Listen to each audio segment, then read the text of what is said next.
নিযুক্তি প্ৰদান কৰাৰ পৰিপ্ৰেক্ষিতত বৰ্তমান আমাৰ চৰকাৰৰ দিনত নিযুক্তিপ্ৰাপ্ত যুৱক যুৱতীৰ সংখ্যা 1,25,000 অতিক্ৰম কৰিলে।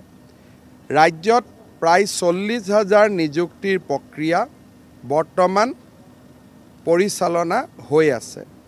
আৰক্ষী বিভাগ, এডিআৰই, শিক্ষা বিভাগ আৰু আন বহুতো বিভাগত চলি থকা আটাইবোৰ নিযুক্তিক আমি চেষ্টা কৰিম যাতে 10 মে'ৰ আগতে সম্পূৰ্ণ কৰিব পাৰি।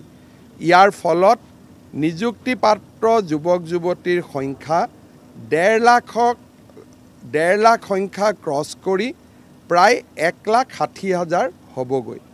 তাৰ পিছতো আমি চেষ্টা কৰিম যাতে আমাৰ কাৰ্যকালৰ পঞ্চমটো বৰ্ষত আৰু 10-15,000 নিযুক্তি আমি দিব পাৰোঁ। অৰ্থাৎ 1 লাখৰ প্ৰতিশ্ৰুতিৰ পৰিৱৰ্তে প্ৰায় 1,60,000-1,70,000 যুৱক যুৱতীয়ে চৰকাৰী নিযুক্তি লাভ কৰিব।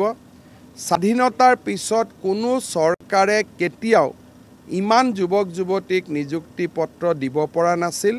অসমৰ ইতিহাসত এই 5টা বছৰ নিযুক্তিৰ ক্ষেত্ৰত এটা স্বৰ্ণীল যুগ হৈ থাকি যাব, তাক মই বিশ্বাস কৰোঁ।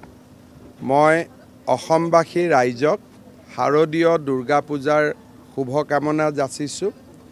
শাৰদীয় দুৰ্গা পূজাৰ প্ৰাক মুহূৰ্তত অসমৰ মহাবিদ্যালয়, ইঞ্জিনিয়াৰিং কলেজ, পলিটেকনিক আৰু স্বাস্থ্য বিভাগত আয়ুৰ্বেদিক চিকিৎসক ৰূপে প্ৰায় 400 যুৱক যুৱতীক আজি আমি নিযুক্তি পত্ৰ প্ৰদান কৰিলোঁ। এই ধাৰাবাহিক নিযুক্তি প্ৰদান কৰাৰ পৰিপ্ৰেক্ষিতত বৰ্তমান আমাৰ চৰকাৰৰ দিনত নিযুক্তিপ্ৰাপ্ত যুৱক যুৱতীৰ সংখ্যা 1,25,000 অতিক্ৰম কৰিলে।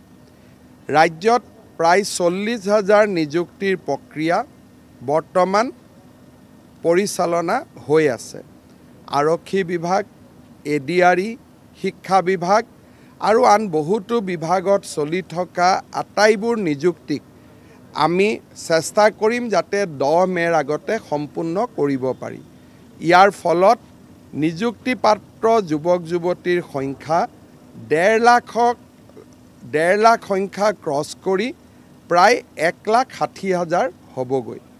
তাৰ পিছতো আমি চেষ্টা কৰিম যাতে আমাৰ কাৰ্যকালৰ পঞ্চমটো বৰ্ষত আৰু 10-15,000 নিযুক্তি আমি দিব পাৰোঁ।